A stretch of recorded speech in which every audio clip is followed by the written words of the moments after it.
functional. That's what the Duster is all about.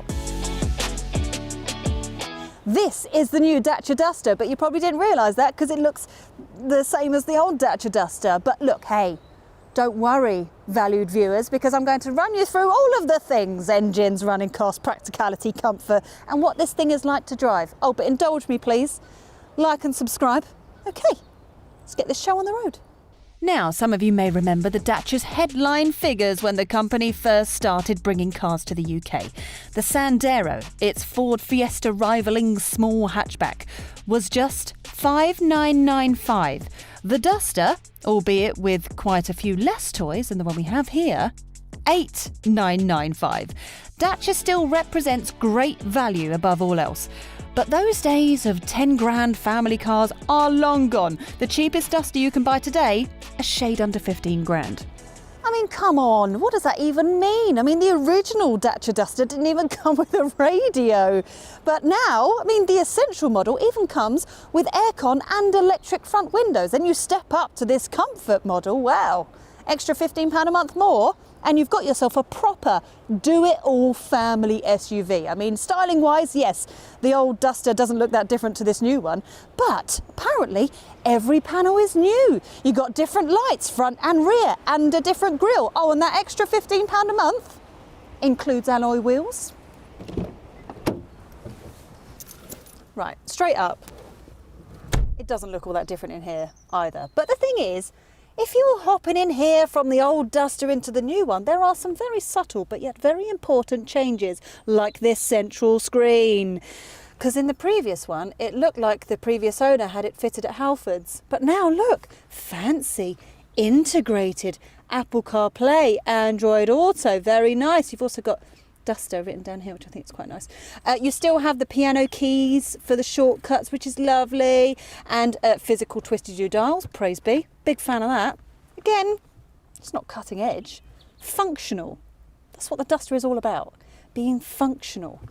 But speaking of cutting edge, well, lack thereof, the dashboard hasn't really changed much. I mean, dials, you've still got the analogue ones, which are fine. They're nice and easy to read, but they're hardly the last word in modern technology. The steering wheel hasn't changed either, which, again, I'm not going to moan about this, because even on the basic models, you've still got controls for volume and controls for the trip computer as well.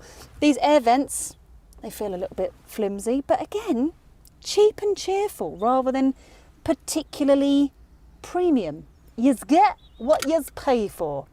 But the thing is what they're lacking in luxury, I think they make up for in practical touches. So you've got some decent door bins. You've got this shelf here, I don't know, your passenger can put their phone up there or something. Behind the gear stick, you've got a little space there, which is where I keep my phone. And actually on mid-spec models and up, between the two, quite supportive and quite comfortable seats, you've got a 1 litre bin, which is where I've been keeping my Satsuma hand cream. Not bad at all. There are 3 main trims to choose from. As mentioned, it doesn't cost much to step up to the mid-spec Comfort model, which we have here. And that's exactly what we do. For your hard-earned cash, you get that 8-inch infotainment screen in place of just a standard radio, a reversing camera, and those luscious alloy wheels. Another 15 quid a month on top of that brings you the premium features like keyless entry and climate control. As always, full specs can be found at carbuyer.co.uk. Just search for Dacia Duster. Very few SUVs, regardless of the price, are geared up for driving fun. And the Dacia Duster does very little to change that. But look, saying that, I mean, there are cars that are twice the price that aren't exactly a lot better than this. Like, this is hardly any worse than like a Nissan Qashqai. I mean, it all feels very balanced in corners. The steering is nice and responsive, so you feel quite confident on twisty, turny roads. The grip is very good. The view out is lovely. But here's where things start to come undone. You see, now Dacia often uses old Renault bits, and the platform underneath this is quite old. So you do tend to notice vibrations and see, the noise suppression isn't as good as it could or should be in a car that's been built in 2022. This manual gearbox comes as standard across the range. It's fine. No more, no less. It's fine. I mean, there is an automatic option if you want to, but this car isn't about complexity, so we'd stick with the manual if you can.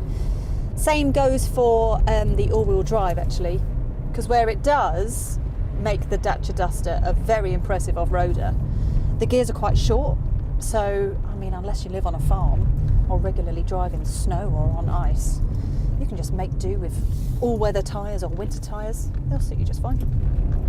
Then we have the engine options, which again you will find on carbuyer.co.uk.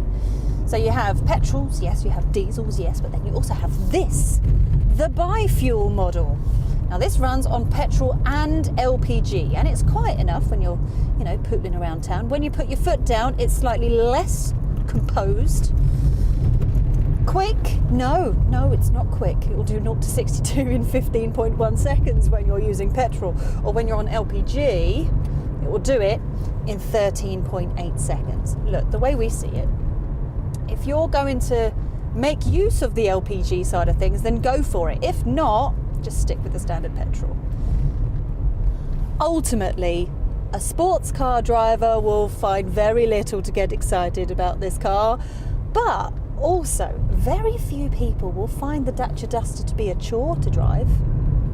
It's not bad at all. The Dacia Duster isn't just cheap to buy, it should be pretty affordable to run too. It uses loads of tried and tested Renault parts, and the petrol models should be capable of 40 miles per gallon in normal running. There's no electrification in sight, so you pay the normal flat rate for road tax, while company car tax is higher than you might expect too. Dimensionally, this is about the same size as a Nissan Qashqai, so you actually get more practicality for your pound, if that makes sense. So the boot is nice and big. You've got 445 litres, plenty of room for my suitcase. Now the basic model does not have split folding rear seats, but we've got them here. So when you fold them down, I mean, you can basically use it like a van. Not completely like a van, because they don't fold down flat. But you've got a really nice open space, 1,623 litres of space to be exact. Yeah, a lot roomier than the benchmark Nissan. If space equals luxury, then the Dacia is a winner, except it doesn't. It's not as simple as that, is it? There is plenty of room in the back for adults to get comfortable, headroom and knee room are both good, and both of the outer seats get ISOFIX points. Worth noting, if you do go for the LPG/petrol version, the LPG tank is where the spare wheel would be. So you're going to have to make do with tyre foam, which I don't know if you're the same as me, but if I've got a puncture, I'd rather have a spare wheel rather than trying to trust the foam to get me home on a dark, cold night. Do you know what I mean? Anyway, I'll digress. Deal makers and deal breakers. No family SUV can touch the Dacia Duster for outright value for money. Skip the entry-level cars for just £15 a month more. You'll get loads more goodies. The Duster is bigger than the Nissan Qashqai, but costs less than a Nissan Micra. It's big. We've not touched on it in this review. This is a front-wheel drive model, but the Duster is amazing off-road. If you need an all-weather car on a budget, Dacia does good. You get what you pay for. The Dacia might cost half as much as most family SUVs, but in certain places, you can tell. There are no electric or even hybrid options, so while no model will cost the earth to run, none can promise the rock-bottom bills of an EV.